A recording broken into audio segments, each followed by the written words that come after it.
আল্লাহ নবী সাহাবা হুজুরদের জানাতে লাগলেন, এ আমার সাহাবারা শুনে রেখে দিও, আমি রাসূলুল্লাহ জানিয়ে দিলাম অবশ্যই তোমাদের মধ্যে একে অপরের ভালোবাসা রাখবে, এক অপরের মহব্বত থাকবে।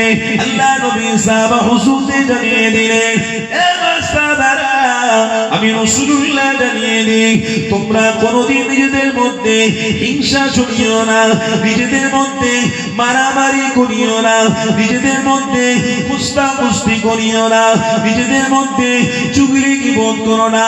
কেননা আমি রাসূলুল্লাহ, আমার অনুসারী তোমরা, তোমাদেরকে আল্লাহ মুসলমান লাকাব দিয়েছে।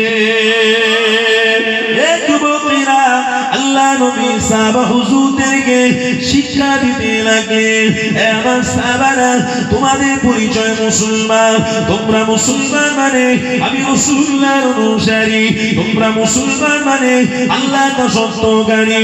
কারা মুসলমান?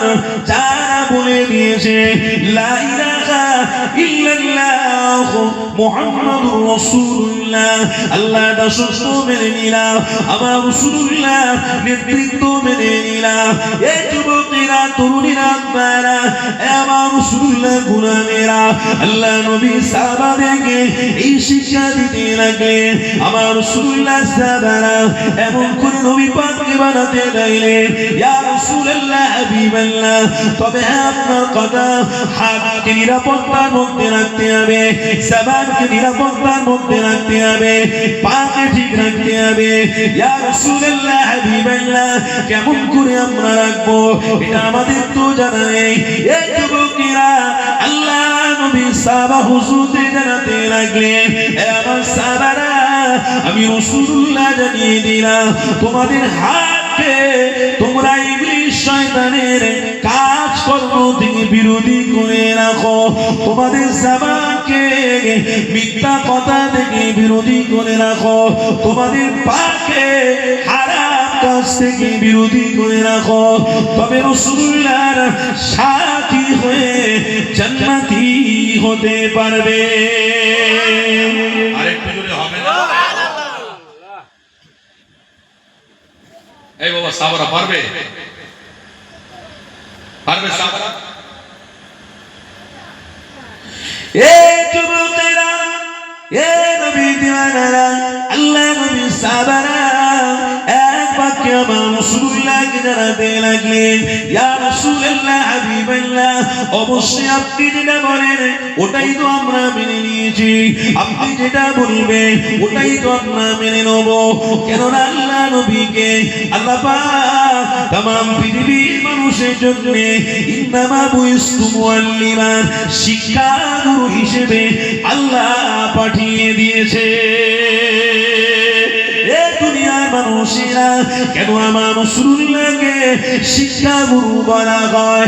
এখানে একটা কথা জানিয়ে দিই, আমার রাসূলুল্লাহকে এই দুনিয়ার কোন ইঞ্জিনিয়ার পড়ায় রে, এই দুনিয়ার কোন মাস্টার পড়ায় রে, দুনিয়ার কোন সায়েন্স পড়ায় রে, আমার আল্লাহ নিজে আমার রাসূলুল্লাহকে শিক্ষা দিয়েছে। আমার আল্লাহ নিজে হযরত ফেরেশতা জিবরাইলকে জানিয়েছে, এ জিবরাইল আমার রাসূলুল্লাহকে শিক্ষাটা দিয়ে দাও, ইকরা বিসমি রাব্বিকাল্লাযী খালাক। আমার রাসূলুল্লাহর কাছে হযরত জিবরাইল এসে ইকরা শব্দ আমার রাসূলুল্লাহকে প্রয়োগ করাতে বলা হলো। আল্লাহ নবীকে এটাই বার্তা দেওয়া হলো, ইয়া রাসূলুল্লাহ হাবিবাল্লাহ, আপনাকে পড়তে বলা হচ্ছে মানে আপনি মূর্খ নয়, আপনাকে পড়তে বলা হচ্ছে মানে আপনি অক্ষর জানেন না। হ্যাঁ, আল্লাহ সমস্ত শিক্ষাগুলো আপনার মধ্যে দিয়ে দিয়েছে, সমস্ত শিক্ষাগুলো আল্লাহ আপনাকে নসিব করে দিয়েছে। কেননা আপনি হলেন তামাম পৃথিবীর মানুষের জন্য নিয়ামত, তামাম পৃথিবীর মানুষের জন্য নাজাত, तमाम পৃথিবীর মানুষের জন্য আল্লাহ আপনাকে মাগফিরাত বানিয়েছে, तमाम পৃথিবীর মানুষের জন্য আল্লাহ আপনাকে শিক্ষা গুরু বানিয়েছে। আল্লাহ নবী সাহাবারা আল্লাহ নবীকে জানাতে লাগলেন, ইয়া রাসূলুল্লাহ ইয়া হাবিবাল্লাহ, আল্লাহ আপনাকে শিক্ষা গুরু হিসেবে পাঠিয়েছে, হাত দ্বারা কি কাজ করতে হবে সেটাও আমার নবী শিখিয়ে দিতে লাগলো, জবানের দ্বারা কি করতে হবে সেটাও আমার রাসূলুল্লাহ জানাতে লাগলো। এই যুবকেরা, আমার রাসূলুল্লাহ দিওয়ানারা, আল্লাহ নবী সাহাবা হুজুরদের শিক্ষা দিতে লাগলেন, এবার সাহাবারা আমি রাসূলুল্লাহ জানিয়ে দিলাম, তোমরা যদি আমার শিক্ষায় শিক্ষিত হও, আমি রাসূলুল্লাহ অবশ্যই তোমাদের নাজাতের রাস্তায় পৌঁছে দেওয়া হবে, মাগফিরাত করে দেওয়া হবে, নাজাত করে দেওয়া হবে। আমি রাসূলুল্লাহ জানিয়ে দিই, আল্লাহ পাক তোমাদেরকে আমি হাবিব আমার হাতের জান্নাতের পানি আল্লাহ পান করিয়ে নেবে। আরো জোরে বলুন। সেই রাসূলুল্লাহ আমার শিক্ষা দিলেন, কাবা বাইতুল্লাহ শরীফ সাহাবা হুজুরদেরকে নিয়ে হাজরে আসওয়াদ একটা ছোট্ট পাথর, ওই পাথরে গিয়ে আমার রাসূলুল্লাহ চলতেন। পাথরটা কোথাকার? জান্নাতি পাথর। কি গো শুনছেন না? শোনেন, শিক্ষা দিচ্ছি, দেখেন প্রথম শিক্ষা। হাজরে আসওয়াদ ছোট্ট একটি পাথর, পাথরে আমার রাসূলুল্লাহ গিয়ে লক্ষাধিক সাহাবাদের মধ্যে সমস্ত সাহাবারা রাসূল চুমো দিয়েছেন, আমরাও চুমো। হাদিসের মধ্যে আছে আল্লাহ নবী ছিলেন না, হযরত ওমর ফারুক খেলাফতের দায়িত্ব রয়েছে। সেই সময় ওমর ফারুক রাদিয়াল্লাহু তাআলা আনহু তিনি মক্কা জমিনে আসলেন। মক্কা জমিনে এসে তিনি তওয়াফ করতে করতে ঘর তওয়াফ করে চুমো দিতে হয়, তওয়াফ করলে চুমো দিচ্ছে। হযরত ওমর ফারুক রাদিয়াল্লাহু তাআলা আনহুকে জৈনব ব্যক্তি ডেকে জিজ্ঞাসা করলেন, আপনি এত বড় শায়েখ সাহেব, এত বড় বাদশা, রাষ্ট্র নেতা, সামান্য একটা পাথরে চুমো দিচ্ছেন, এটা কেমন করে হয়? আপনি রাজা মানুষ, খলিফা মানুষ, নিচে নেমে গেলেন, হ্যাঁ পাথর চুমো দিয়ে কি হবে? আল্লাহ নবী সাহাবীর ঈমান দেখো। হযরত ওমর ফারুক বলছেন, আমি রাসূলুল্লাহ গোলাম, আমার রাসূল ওই জায়গায় চুমো দিয়েছে বলে আমি ওমর ফারুক চুমো দিচ্ছি। কেন? আমার রাসূলুল্লাহ তামাম মানুষের জন্য শিক্ষা গুরু। জোরে বলুন।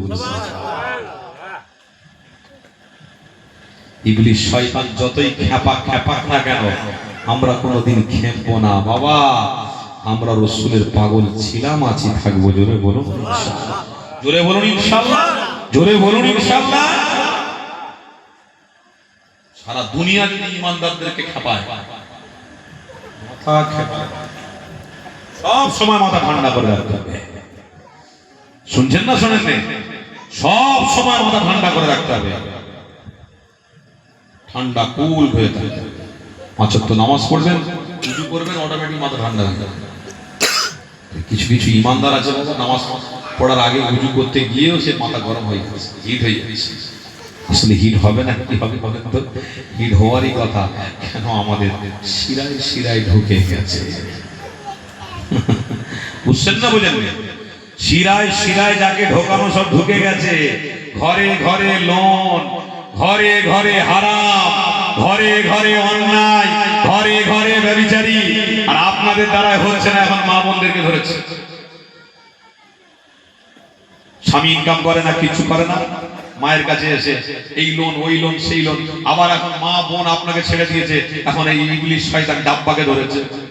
এই ডাব্বা তো সকলের পকেটে পকেটে আছে, আছে না? না, এই ডাব্বার কাছে ফোন চলে আসলো, হ্যালো, হ্যাঁ 10 লাখ টাকা আপনার জন্য স্যাংশন হয়েছে, নেবেন? কি করতে হবে? বলে আধার কার্ড, আইডেন্টি কার্ড দিলেই হবে, ব্যাংকের অ্যাকাউন্ট নাম্বার। বলে ক্যাশ করে আপনার ব্যাংকের অ্যাকাউন্ট নাম্বার ঢুকে যাবে। তারপরে আপনাকে এক্সট্রা লাখখানিক টাকা দিতে হবে। 10 লাখ টাকা এককালীন পাচ্ছে, লাখখানিক টাকা যাবে, কি হয়েছে? অসুবিধা দেখতে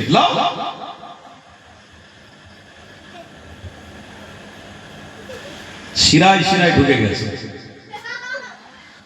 কি গো, শুনছেন না? শোনেন? শিরায় শিরায় ঢুকে গেছে। সমস্যা আস্তে আস্তে বাড়ছে। এই কথাগুলো বললে আপনাদের রাগটা হচ্ছে না তো? আমার উপরে গোসা হচ্ছে নাকি? কোরআনের আয়াতটা বলে ব্যাখ্যা করে দিচ্ছি বাবা, মনে রাখবেন। ওয়াকুল হাক্কু ওয়া দাহাকাল বাতিল ইন্নাল বাতিলা কানা যাহুকা। আল্লাহর নবী হকের পক্ষে ছিলেন, বাতিলের বিরুদ্ধে ছিলেন। যারা রাসূলের পক্ষে থাকবে তারা হকের পক্ষে থাকবে, বাতিলের বিরুদ্ধে থাকবে। বাতিল চাইবে শিরায় শিরায় শয়তানকে ঢোকাতে, বাতিল চাইবে আপনার মগজটাকে ধোলাই করে অন্যদিকে ঘুরিয়ে দিতে, শয়তান চাইবে আপনার পা, আপনার হাত, আপনার জবান সবগুলোকে শেষ করে দিতে। কিন্তু নবীর পাগল দিওয়ানা যারা হবে হকের রাস্তায় থেকে আল্লাহ রাসূলের নেতৃত্ব মেনে জান্নাতে প্রবেশ করতে থাকবে। আমরা সেই ইমানদার।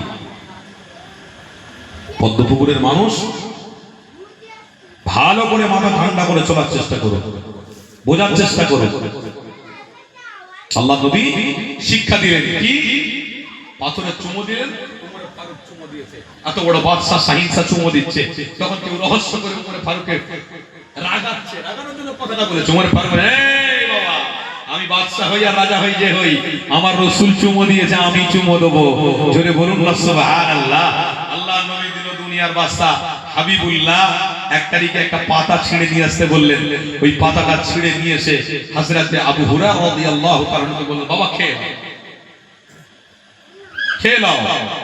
আবু হুরায়রা রাদিয়াল্লাহু তাআলা বাইরে বেরিয়েছেন। জৈনব ব্যক্তি আবু হুরায়রা রাদিয়াল্লাহু তাআলা বলছেন, হ্যাঁ গো, তোমাকে মুহাম্মদ পাতা খাওয়ালো? পাতা খাওয়ালো? হ্যাঁ, তুমি এত বড় নিচে নেমে গেলে? আবু হুরায়রা রাদিয়াল্লাহু তাআলা বললেন, আরে মুস্তাফাকে তুমি কি জানো? আমি আবু হুরায়রা জানি। আমাকে পাতা কেন, রাসূল যা দেবে থুতুও যদি ফেলে দেয়, ওই থুতুটা নিয়ে আমি আবু হুরায়রা খেয়ে নেব। জোরে বলুন সুবহানাল্লাহ।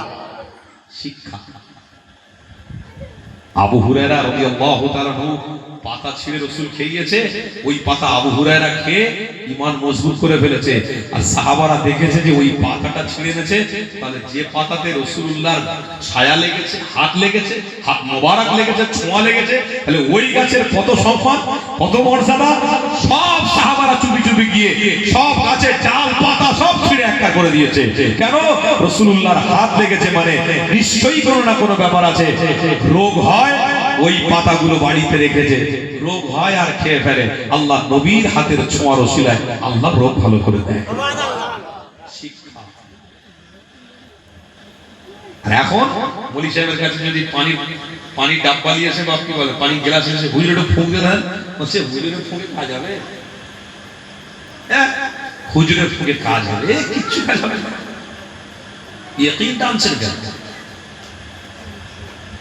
আপনি জানেন জিনাকারী কেউ আল্লাহ কবুল করেছে? আপনি জানেন মদ খোর যায় মদ খেত তাকেও আল্লাহ ওলি বানিয়ে দিয়েছে? জানা আছে? হ্যাঁ, মদ খোরকে আল্লাহ ওলি বানিয়ে দিয়েছে। জিনাকারী যে জিনা করে এসেছে, পেটে বাচ্চা ধারণ করে নিয়েছে, পেটে বাচ্চা ধারণ করে নিয়ে তওবা করতে এসেছে, সে জামানার পয়গম্বর মুসা আলাইহিস সালাম বলেছে, জিনা করে বাচ্চা পেটে করে নিয়ে আমার কাছে এসেছো, দূর হও, সরে যাও এখান থেকে। আল্লাহ পাক হযরতে মুসাকে বলেছিলেন, মুসা, ও বান্দি জিনাখোর হতে পারে, কিন্তু বান্দির অন্তরের সাথে আমি আল্লাহ আমার কানেক্ট করে ফেলেছে, সম্পর্ক করেছে। মুসা, আমি ওই জিনাকারীকেও ক্ষমা করে দিয়েছি।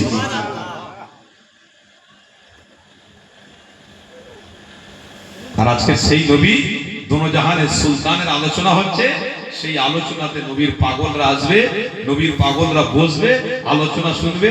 সেখানে আমাদের মন মানসিকতা ভালো নেই। মানে আপনি যদি ইচ্ছা করে আল্লাহর দিকে ধাবিত না হন, তাহলে আল্লাহ কি আপনাকে ইচ্ছা করে ক্ষমা করে দেবে নাকি? ইচ্ছা করে মাফ করে দেবে মনে হয়? বিশাল বড় আমার বান্দা, আমি ক্ষমা করে দিলাম, যাও। আপনার খিদা লেগেছে, আপনি দোকানে যাবেন না, বাড়িতে শুয়ে শুয়ে স্বপ্ন দেখবেন, পেট ভরে যাবে? বলুন বাবাজি, ভরে যাবে? জীবনে ভরবে না।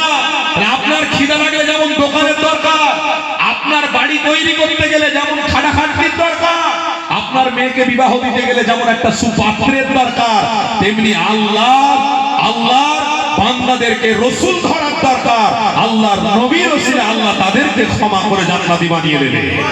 আরো জোরে হবে না? তাকবীর দেন না, নারে তাকবীর। বাড়িতে বসে বসে যদি মনে করা আমি মুসলমান পার হয়ে যাব, বন্ধু ভুল রাস্তায় আছো। তুমি মুসলমান বলে লাভ নয়, তুমি মুসলমান বলে বিশাল কিছু নয়, ছেড়ে দাও। ও মুখে কথাবার্তা যেটা হচ্ছে ও সব শিরকি কথাবার্তা হচ্ছে। আমি মুসলমান বলে না নামাজ পড়লেও জান্নাতে চলে যাব। ওই তো কিছুদিন আগে বাংলাদেশে একজন পেট মোটা মুসলমান বেরিয়েছিল, কি একটা পীর সাহেব বেরিয়েছে, সে নামটা নাই বা বললাম, বিশাল বড় মুসলমান, দেওয়ানবাগি পেট মোটা পীর বেরিয়েছে। পীর বেরিয়ে বলছে আমার পা ধরবে জান্নাতে চলে যাবে, আমার হাত ধরবে জান্নাতে চলে যাবে। তুমি মুসলমান, পা ধরবে জান্নাতে চলে যাবে, হাত ধরবে জান্নাতে চলে যাবে। সে নিজে ভালো করে বসতে পারে না, তার পা ধরে জান্নাতে চলে যাবে। কে এরা? আরে এরা মরেছে নাকি সে আগুনে জ্বলে মরে গেছে নাকি? কি করে মরে গেছে কিছু? আল্লাহ ওই করেই নেবে তো। ভণ্ডামি করার জায়গা পাওনি, তোমার পা ধরলে জান্নাত। আর ওই রকম কিছু মনোভাব মুসলমান আছে। কে বলেছে মাহফিলে বসে আল্লাহ খুশি হবে? কে বলেছে? এই দেখো, এই কলকাতায় একটা বিশাল বড় পীর সাহেব আছে, বুঝলি, সপ্তাহে একবার যাও, সব গুনাহ ঝেড়ে মাফ করলে চলে আসবে। আচ্ছা, ওরা বলে রে ভাই, আমি শুনেছি নিজে নিজে। আমার পীরের সাথে দেখা করবি, চল কলকাতা নিয়ে যাচ্ছি, চল সপ্তাহে একবার যাবি, আল্লাহ বলে ঠেলে উঠবে সব মাফ। খুব সহজ কথা না? খুব সুন্দর কথাবার্তা না? আল্লাহর ওয়াস্তে বলে দিয়ে যাচ্ছি, এই সব লাইন ইহুদিদের লাইন। আপনারা জানেন মুসলমানদের পরিচালনা করছে ৯৯% ইহুদি। মুসলমানদের পরিচালনা করছে ৯৯% ইহুদি, আর ১% মুসলমানদের পরিচালনা করছে ইমাম সাহেব, পীর সাহেব, পীরজাদা, আল্লাহর ওলিরা এখনো আছে, তারাই পরিচালনা করছে। ৯৯%-এর কাছে ১% জিতে যাচ্ছে। জোরে বলে বলে সুবহানাল্লাহ। কেন? এই ১%-এর হাতে লা ইলাহা ইল্লাল্লাহ মুহাম্মদ রাসূল ঝান্ডাটা রয়েছে। আর একটু জোরে বলবেন না? জান খুলে বলবেন না? নারে তাকবীর। জান ভরে, মন ভরে একটু দরুদ শরীফ পড়া যাবে। আমি আলোচনার দিকে ফিরে যাব। দরুদ শরীফ আল্লাহুম্মা সাল্লি আলা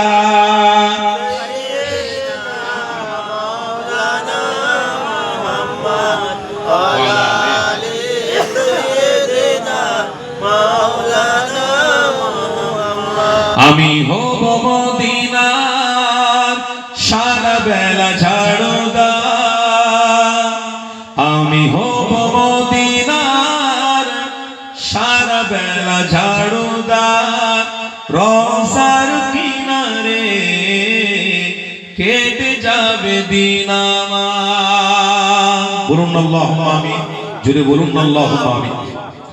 আমি হব মদিনার সারা বেলা ঝাড়ুদার, রওজার কিনারে কেটে যাবে দিন আমার।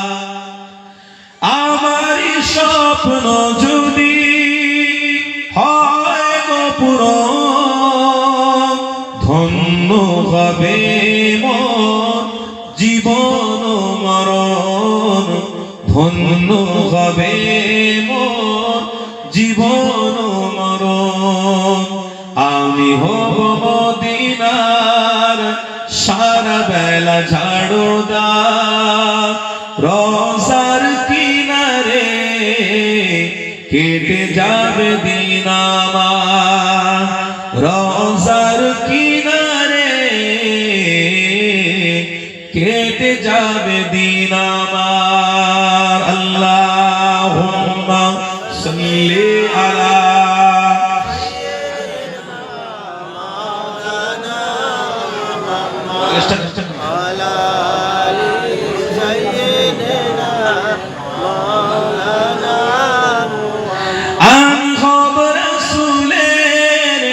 রওজার চৌকিদার।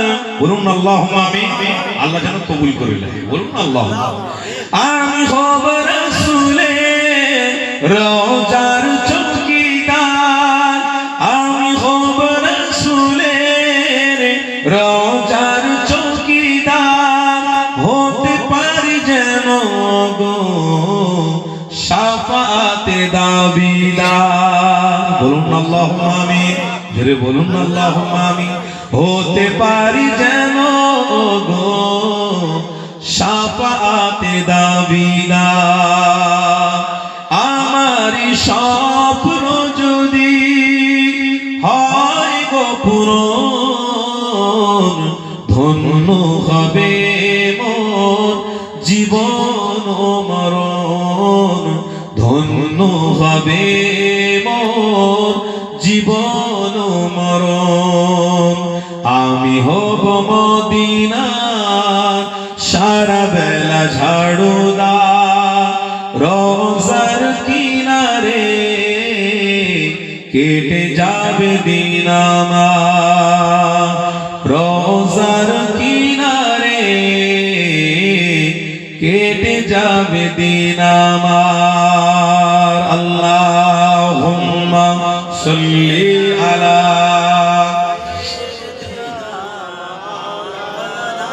মুহাম্মদ।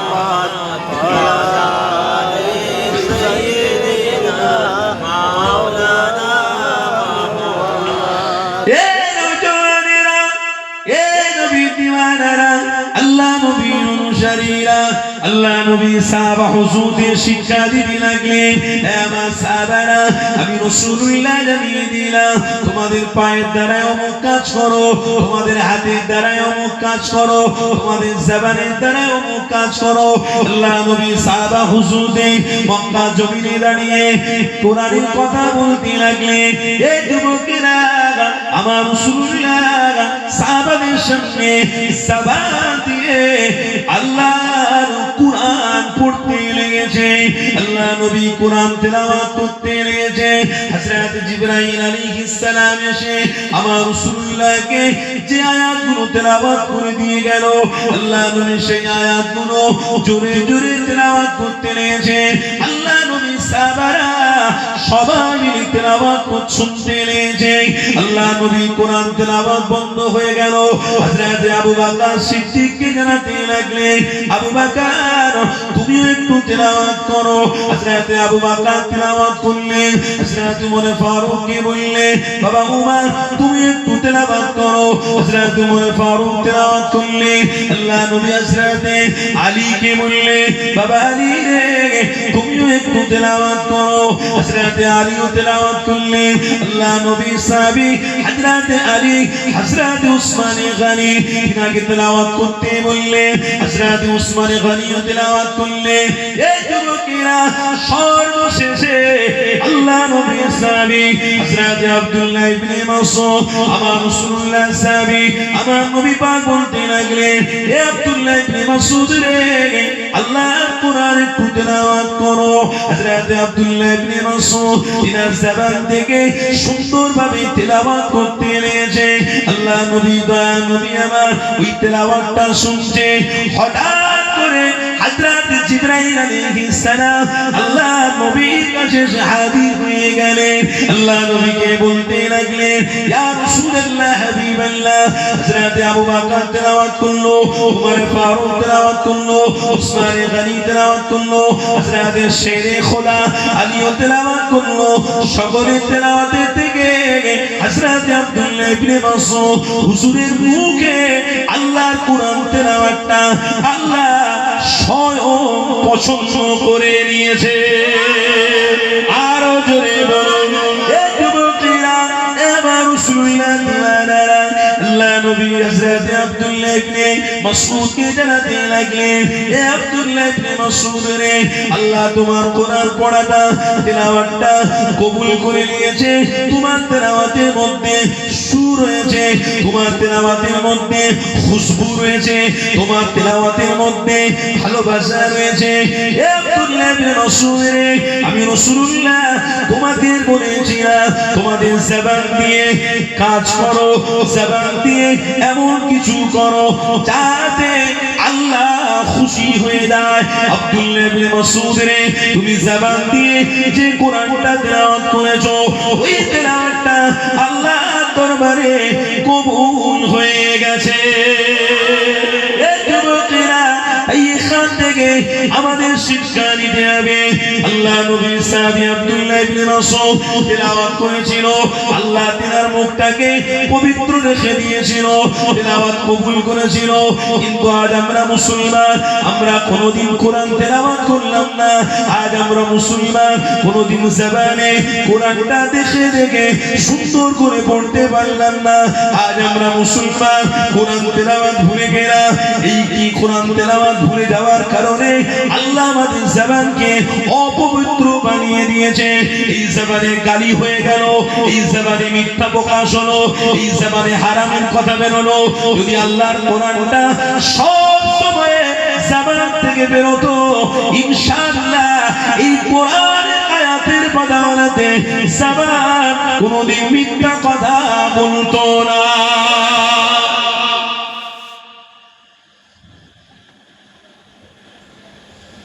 মাদ্রাসা দেখলে এমনি বলছে মাদ্রাসা বন্ধ করতে হবে, কাজ আছে। আপনাদের পাশে একটা মাদ্রাসা আছে না, কারি জাভেদ সাহেবের মাদ্রাসা, আর নূর তাসবিদুল কোরআন মাদ্রাসা, আর নূর তাসবিদুল কোরআন ইন্টারন্যাশনাল মাদ্রাসা, খুব সুন্দর মাদ্রাসা। এই মাদ্রাসায় ছাত্ররা পড়ে। আমি গেছি মাদ্রাসায়, মাদ্রাসার পরিকাঠামোটাই সম্পূর্ণ আলাদা, খুব ভালো লাগে। হ্যাপি, খুব সুন্দর, মানে কারি সাহেব কেমন সুন্দর করে সাজিয়েছে। তো মাদ্রাসায় যাই, কারি সাহেব মাদ্রাসা নূর তাসবিদুল কোরআন মাদ্রাসাতে যাই, গিয়ে দেখি বাচ্চাদের এসার পরে দেখি না ওই মাখরাজ শেখানো হচ্ছে, ভাত খাওয়ার দোয়া, ঘুম থেকে ওঠার দোয়া, এসার পরে দেখছি খুব পরিশ্রম করে। সত্যি বলছি পরিশ্রম। আমি খুব পছন্দ করি এই মাদ্রাসাটাকে। যে পদ্মপুকুরে এত সুন্দর একটা ছোট্ট মাদ্রাসা আছে, যেটা আপনারা হয়তো গুরুত্ব দেন কি দেন না আল্লাহই জানি না। তবে যদি গুরুত্ব না দেন কিন্তু বাবা ভুল হবে, হক আদায় হবে না। একটু গুরুত্ব দেবে, একটু গুরুত্ব দেবে। এই মাদ্রাসাটা খুব সুন্দর পরিকাঠামো দিয়ে চালাচ্ছে, ভালো পরিকাঠামো। অনেক বড় বড় মাদ্রাসায় গিয়েছি, অনেক বড় বড় মাদ্রাসায় গিয়ে দেখেছি পড়াশোনা ঠিকই আছে, আল্লাহর কোরআন তেলাওয়াত তো কোনো জায়গায় খারাপ হয় না, কিন্তু সব জিনিসের একটা সিস্টেম আছে। যেমন সব বক্তাতে একই হয় না, সব নামাজিতে একই হয় না, সব কারিগর তো একই হয় না, সব ওস্তাগার তো একই হয় না, সব কন্ট্রাক্টর তো একই হয় না, মধ্যে ভাগ আছে। তো সেই রকম কিছু ভালো আর কিছু মন্দ আছে। কি গো, শুনছেন না শুনছেন? এই সুন্দর মাদ্রাসা, এই মাদ্রাসার প্রতি আপনারা লক্ষ্য রাখবেন। একটু বলে দিয়ে গেলাম, কারণ পাশের মাদ্রাসা আমাকে কেউ বলতে বলেনি, তারপরেও আমি একটু বললাম। কেন, মাদ্রাসাটা খুব ভালো। আমি গিয়েছি, নিজে গিয়ে মানে খাওয়া দাওয়া করে একটু আরামও করেছি, কথাবার্তাও বলেছি ছেলেদের সাথে, তাই তরিকা ভালো। সিলসিলার উপরে এই মাদ্রাসাটা খুব সুন্দর। আর এই মাদ্রাসার ছেলেরা এত সুন্দর কোরআন তেলাওয়াত করে, মারাত্মক কোরআন তেলাওয়াত। আপনারা গিয়ে একটু শুনবেন বাচ্চাদের কোরআন তেলাওয়াত। একটা ছোট বাচ্চা, যেখানে বড় বড় ছেলেরা প্রতিযোগিতায় নাম দিচ্ছে, বড় বড় ছেলেরা, বড় বড় কারি সাহেবরা সব পড়তে এসেছে, এই নূর তাসবিদুল কোরআন ইন্টারন্যাশনাল মাদ্রাসার একটা ছোট্ট বাচ্চা, যার কোনো অস্তিত্ব নেই, সেই বাচ্চাটা গিয়ে কারি সাহেবদের মাঝখানে এত সুন্দর তেলাওয়াত করেছে, যার তেলাওয়াত শুনে সবাই মুগ্ধ হয়েছে। জোরে বলুন আলহামদুলিল্লাহ, জোরে বলুন না আলহামদুলিল্লাহ। ওই জন্য কি বলে মাদ্রাসা চলবে না বাবা, কারণ আছে। আজকে জবানকে ঠিক যদি রাখতাম, তাহলে আল্লাহর কোরআন প্রত্যেক দিন তেলাওয়াত করতাম। কজন আছেন বলুন তো তেলাওয়াত করি? আমার মা বোনেরা তেলাওয়াত, হায় আল্লাহ। মোবাইলে কখন টিকটক করবে, কখন টিকটক করবে, কখন সদ্য বিয়ে হয়েছে, স্বামী স্ত্রী, স্বামী বেড়াতে নিয়ে যাচ্ছে মোটরসাইকেলের পিছনে বসিয়ে নিয়ে, বাইকে বসে আছে স্ত্রী, স্বামী তো গাড়ি চালাচ্ছে, বাইকের পিছনে স্ত্রী বসে বসে বসে বসে সে তার মধ্যে টিকটক করছে। শুনছেন না শুনছেন? তার মতো টিকটক করছে। আর এই টিকটকটা করে কি করবে? ফেসবুকে ছাড়বে। ফেসবুকে ছাড়লে কার নাম হবে? মুসলমানের খুব নাম হবে না? মুসলমান একটা মেয়ে ছেলের খুব নাম হবে।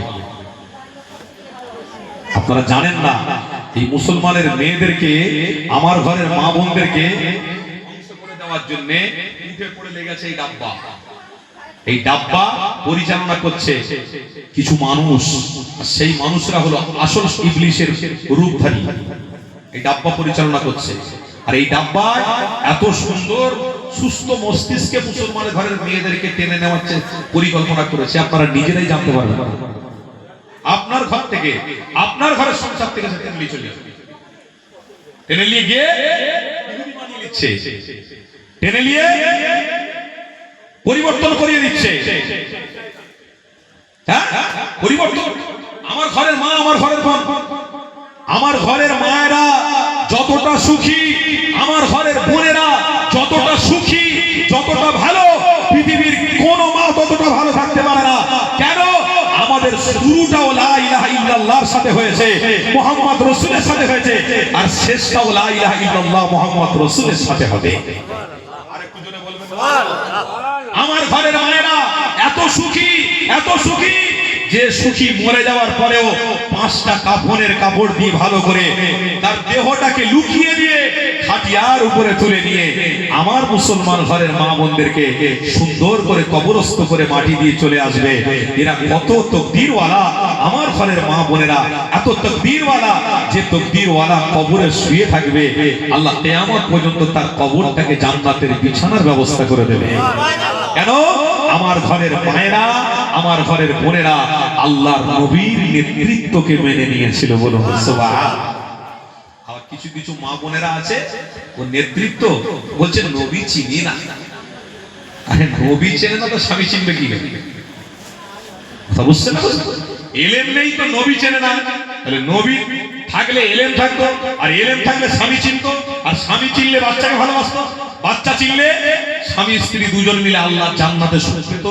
এখন অধিকাংশ জায়গায় এই রকম পরিস্থিতি। অধিকাংশ মা বোনেরা কি করছে? এই ডাব্বার পাল্লায় পড়ে গিয়ে বিহায়া হয়ে গিয়ে, অন্যায়কারী হয়ে গিয়ে, জিনাকারী হয়ে গিয়ে ইহুদিদের কাছে চলে যাচ্ছে। তারা অর্থ দিয়ে কিনে নিয়ে আবার তারাই মেরে ফেলছে। কিছুদিন আগে একটা নারীকে একজন ধরলো, ধরে নিয়ে বিবাহ বাহন দিয়ে নিয়ে তাকে নিয়ে 2-4 দিন রাখার পরে ডাইরেক্ট অ্যাসিড দিয়ে পেট্রোল দিয়ে জ্বালিয়ে দিল।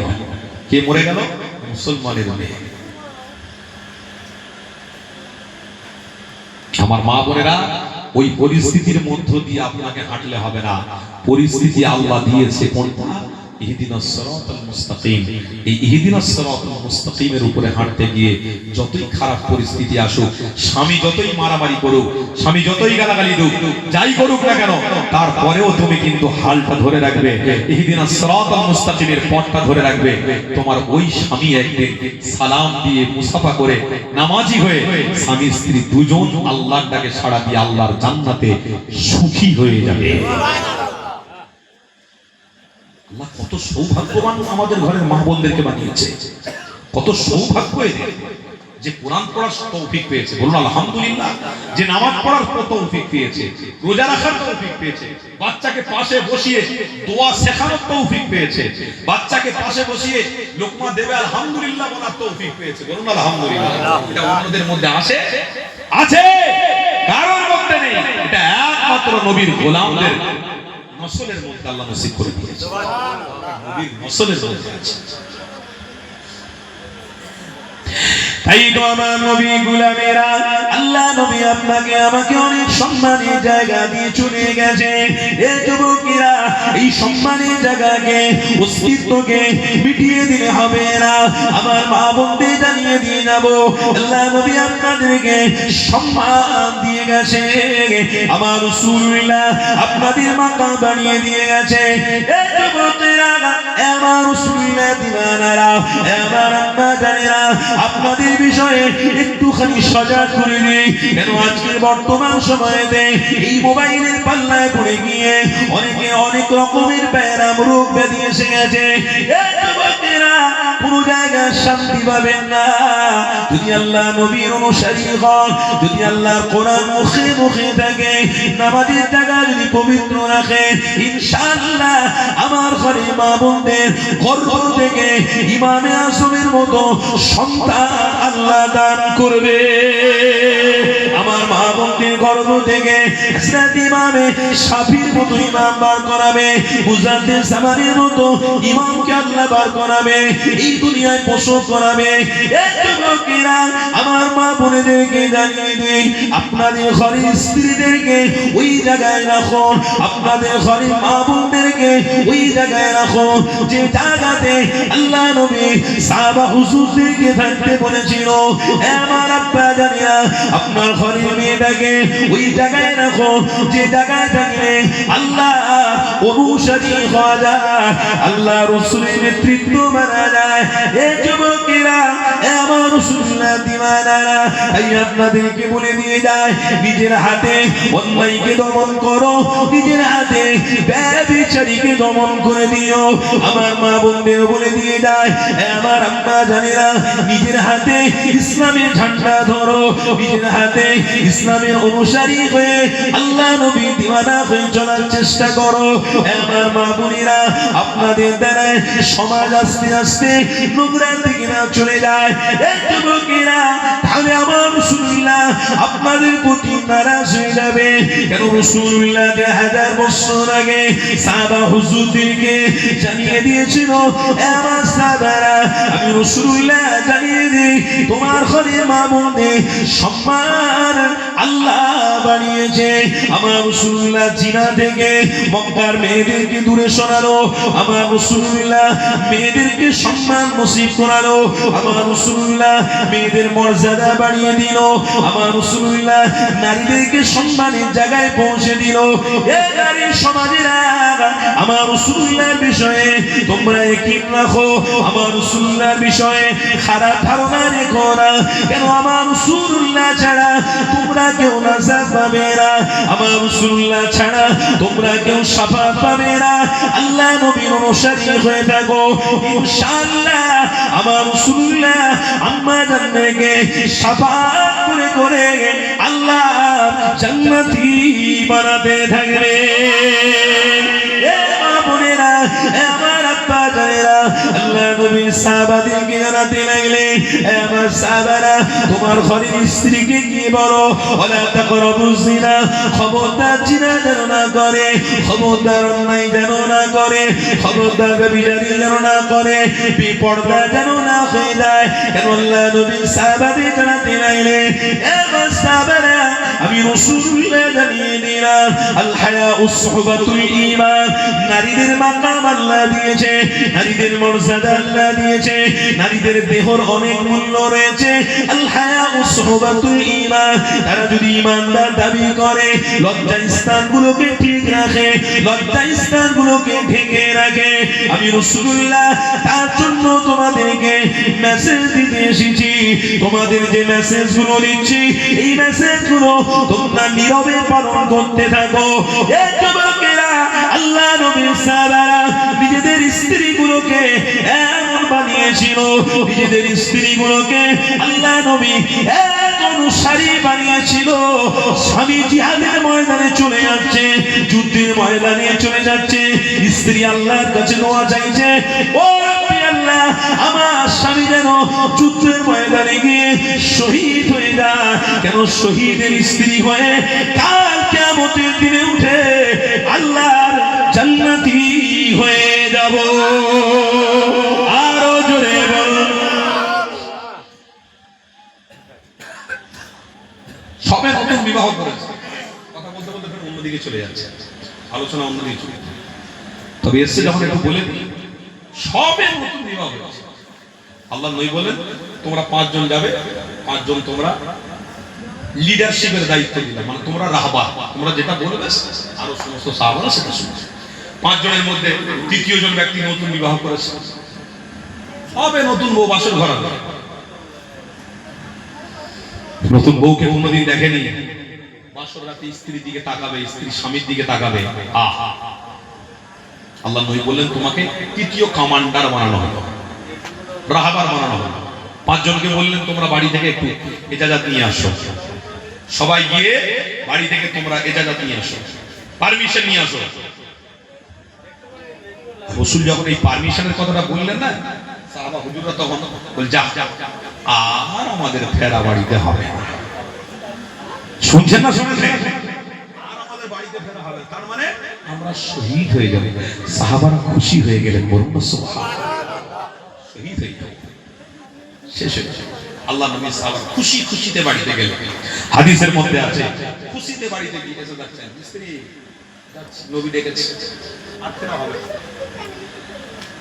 আল্লাহ নবী সাহাবারা বাড়ি থেকে হেঁটে হেঁটে চলে যাচ্ছে, বাচ্চা ছেলেরা পিছন থেকে বলছে আব্বু আব্বু কোথায় যাচ্ছে, আব্বু আব্বু। বাবা বিদায়, দেখা হবে কিয়ামতের দিন। জোরে বলবেন না? 2 ঘন্টা 4 ঘন্টা বসতে বললে জান ফেটে যাচ্ছে, 2 ঘন্টা 4 ঘন্টা বসতে বললে কলজে ফেটে যাচ্ছে। আল্লাহ দাসত্ব কথা বলতে গেলে কলজে ছিঁড়ে যাচ্ছে, ভাল লাগে না। কখন গিয়ে একটু বিছানায় ঠেকবো, একটু ঘুমাবো। সাহাবারা তাকায় নে, আল্লাহ রাসূল লিডার বানিয়েছে, নেতৃত্ব দেওয়ার জন্য রাহবার বানিয়েছে। সাহাবাগুলো চলে যাচ্ছে, বাচ্চারা পিছন দিয়ে আব্বু আব্বু আব্বু কোথায় যাচ্ছেন, আব্বু কোথায়, বাবা ছেড়ে দাও। আল্লাহ নবী ডেকেছে, বাবা কিয়ামতের দিন আবার দেখা হবে।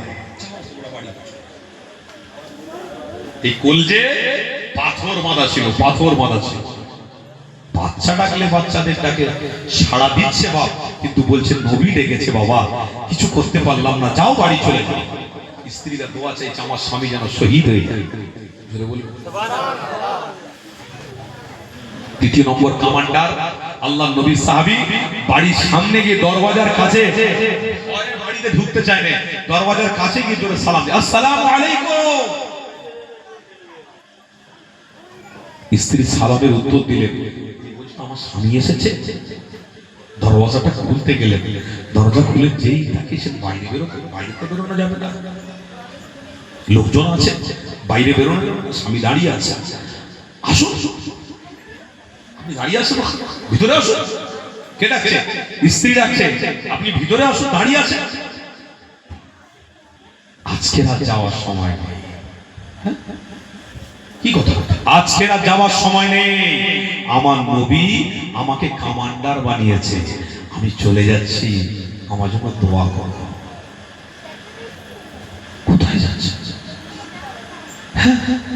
বিবাহ হয়েছে সব, রাত্রিরে দুজন মিলে কথা বলবো, দুঃখ সুখের কথা বলবো, আনন্দের কথা বলবো, সুখের কথা বলবো। আপনি কোথায় যাচ্ছেন? আল্লাহ নবী কমান্ডার বানিয়েছে, চলে যাচ্ছি। নবীর ডাক এসেছে, নবীর ডাকের উপরে কোনো ডাক নাই। নবী ডেকেছে মানে যেতেই হবে। খবরদার, আমাকে ক্ষমা করো, আমি যাচ্ছি, আমি যাচ্ছি।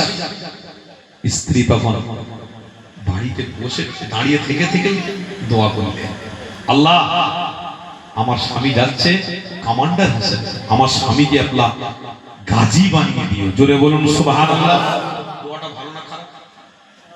হ্যাঁ, যুদ্ধের ময়দানে আমার স্বামী যাচ্ছে, আল্লাহ গাজী বানিয়ে দেবেন, দোয়াটা খুব ভালো।